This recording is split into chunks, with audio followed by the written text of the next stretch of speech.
आज हम ECSP विषय हेतु कैपेसिटर यूनिट के लिए प्लास्टिक फिल्म कैपेसिटर जो कि फिक्स टाइप कैपेसिटर है उसकी कंस्ट्रक्शन, स्पेसिफिकेशन, एप्लीकेशन के बारे में जानेंगे।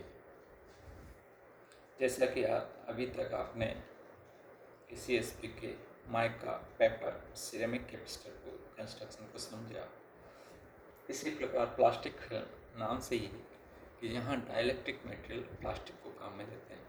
जैसे कि पेपर कैपेसिटर को बनाया गया उसी प्रकार इसका कंस्ट्रक्शन है, सिंपल कंस्ट्रक्शन है। प्लास्टिक फिल्म कैपेसिटर और फिल्म कैपेसिटर भी इसको कहते हैं कभी कभी। ये एक नॉन पोलराइज्ड कैपेसिटर है और इंसुलेटिंग मटेरियल के रूप में प्लास्टिक को काम में लेते हैं, जो यानी डाइलेक्ट्रिक मटेरियल के रूप में प्लास्टिक को काम में लेते हैं। यहाँ आप एक्सट्रीमली थिन थिकनेस वाला प्लास्टिक लेते हुए विभिन्न मान के कैपेसिटेंस को बना सकते हैं। और ये प्लास्टिक जो है उसके दोनों ओर मेटेलिक इलेक्ट्रोड्स बनाते हुए आप इसको सिलेंड्रिकल शेप में बना सकते हैं। इसको जो मेटेलिक फिल्म है वो एल्यूमिनियम या मेटेलिक इलेक्ट्रोड्स जो है एल्यूमिनियम या जिंक को दोनों तरफ अप्लाई करते हैं दे सकते हैं। वो यदि हम इसको वन और both side directly on the surface of the plastic film यदि इसको अप्लाई करते हैं तो इनको कभी कभी मेटलाइज्ड फिल्म कैपेसिटर भी कहा जाता है, या सेपरेट मेटेलिक फॉइल भी इस पे काम में ले सकते हैं। तो इसको फिल्म या फॉइल कैपेसिटर भी कभी कभी कहते हैं। लेकिन आपके सिलेबस के हिसाब से हम प्लास्टिक फिल्म कैपेसिटर को पढ़ते हैं। तो प्लास्टिक फिल्म कैपेसिटर का सिंपल कंस्ट्रक्शन देखा जाए तो डाइलेक्ट्रिक मटेरियल फिल्म प्लास्टिक और उनके दोनों तरफ इलेक्ट्रोड्स जो मेटेलिक टाइप के होते हैं उनको बनाते हुए सिलेंड्रिकल फॉर्म में इसको बनाते हैं। जैसा कि मेटलाइज्ड फिल्म कैपेसिटर्स है वो सेल्फ हीलिंग प्रॉपर्टीज होती है इनकी, और dielectric breakdowns or shorts between the electrodes are not leading to the destruction of the component metallized film। ये जो मेटलाइज टाइप कंस्ट्रक्शंस जो कैपेसिटर है वो अप टू 100 माइक्रोफैराड या उससे भी लार्जर टाइप के बनाए जा सकते हैं। तो कहने का मतलब जो मेटलाइज्ड है वो 100 माइक्रोफैराड तक बना सकते हो। और film oblique foil capacitors are made of two plastic films as a dielectric each covered with a thin metal foil, यानी stacked एक के ऊपर, और उसको सिलेंड्रिकल फॉर्म में बना सकते हैं। ओवरऑल ये प्लास्टिक फिल्म है। अब प्लास्टिक यहाँ जहाँ काम में लेते हैं डाइलेक्ट्रिक मेटेरियल वो बहुत तरह की हो सकती है, जैसे पॉलीप्रोपिलीन पीपी जिसको कहते हैं polyester PET, polyphenylene sulphide PPS, polyethylene naphthalate and polytetrafluoroethylene जिसको टेफ्लॉन कहते हैं पीटीएफई। तो ये सारी प्लास्टिक के प्रकार इसमें काम में लाए जा सकते हैं। Plastic film type capacitor are available in capacitor ranges from as small as 5 picofarad to the as large as 100 micro.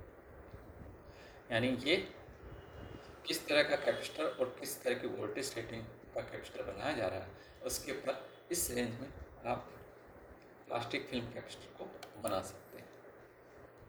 जैसा कि मैं बार बार बता रहा हूँ कि यहाँ दिखाया गया, वापस हम बता रहे हैं कि the construction of plastic film capacitor is similar to that of paper film capacitor. शुरू में मैं बताया था, but use the plastic film with instead of paper, and paper की जगह यहाँ सिर्फ प्लास्टिक काम है। The main advantage of plastic film capacitor compared to impregnated paper types is that they operate well under condition of high temperature. यानी इस plastic film का एक एडवांटेज है जो पेपर के हाई टेम्परेचर पे इसको काम में लाया जा सकता है। इसकी टॉलरेंस बहुत कम होती है, वेरी लॉन्ग सर्विस लाइफ होती है और हाई रिलायबिलिटी होती है इस paper type sorry plastic film के। Examples of film capacitors are rectangular metallised, जो प्लास्टिक फिल्म के एग्जाम्पल है, rectangular metallised film, cylindrical film, oil type जो कि इस तरह के हो सकते हैं। ये नेक्स्ट स्लाइड पे मैंने दो तरह के बताए हैं, एक्सेल लीड टाइप और रेडियल लीड टाइप। देखो एक्सेल लीड टाइप में देख लीजिए, एक्सेल लीड फॉर्म आपके लीड टर्मिनल्स निकाला गया, दो मेटल फॉइल के बीच में डाइलेक्ट्रिक फिल्म यानी प्लास्टिक फिल्म है, उसको सिलेंड्रिकल फॉर्म में इसको बनाया गया है। रेडियल लीड टाइप में एक के ऊपर एक स्टैकिंग करते हैं मेटल फिल्म और बीच में डाइलेक्ट्रिक लेयर को बनाते हैं, आप इसको बना सकते हैं। ये सेम पेपर कंस्ट्रक्शन की तरह है। इस पूरी असेंबली को आप एक प्रॉपर एनकैप्सुलेट कर सकते हैं किसी प्लास्टिक उसमें, जिससे कि बाहरी एनवायरनमेंट से को प्रोटेक्ट किया जा सके। एनकैप्स लगाते हुए कनेक्टिंग टर्मिनल्स लेते हैं, सेम इसमें रेडियल टाइप में भी यही हो। तो इस तरह आप प्लास्टिक फिल्म की सिंपल कंस्ट्रक्शन को देख रहे हैं और समझ सकते हो। जो प्लास्टिक फिल्म कैपेसिटर की जो एप्लीकेशन देखी जाए तो ये एप्लीकेशन सिमिलर है मोर और लेस, जो कि माइका पेपर का सिरेमिक टाइप कैपेसिटर आपने देखी एप्लीकेशन, लेकिन यहाँ पे जो कैपेसिटेंस की वैल्यू है, वोल्टेज रेटिंग है, वो डिफरेंट आप प्राप्त कर सकते हो। इसको हाई टेम्परेचर के काम में ले सकते हो। ये ह्यूमिड नेचर में प्रॉपर आपको लो टॉलरेंस पे काम में ले सकते हो इसको। तो इस तरह आप देख सकते हैं application RFI EMI separation capacitor for connection to the supply mains as a safety capacitor के रूप में आप इसको काम में ले सकते हो, जैसे कि सिरेमिक कैपेसिटर को काम में लेते हैं। स्नबर कैपेसिटर के रूप में, यानी स्नबर का मतलब जब हाई सर्ज करेंट्स हो उसको प्रोटेक्ट करने के लिए स्नबर कैपेसिटर के रूप में इसको काम है। मोटर रन कैपेसिटर के रूप में ऐसी capacitor for motor run application में इसको काम में ले सकते हैं। High pulse current load is the most important feature of film capacitor. Plastic film capacitor का जो हाई पल्स करंट लोड के काम में इसको लाया जा सकता है। So many of the available styles do have special terminations for the high currents।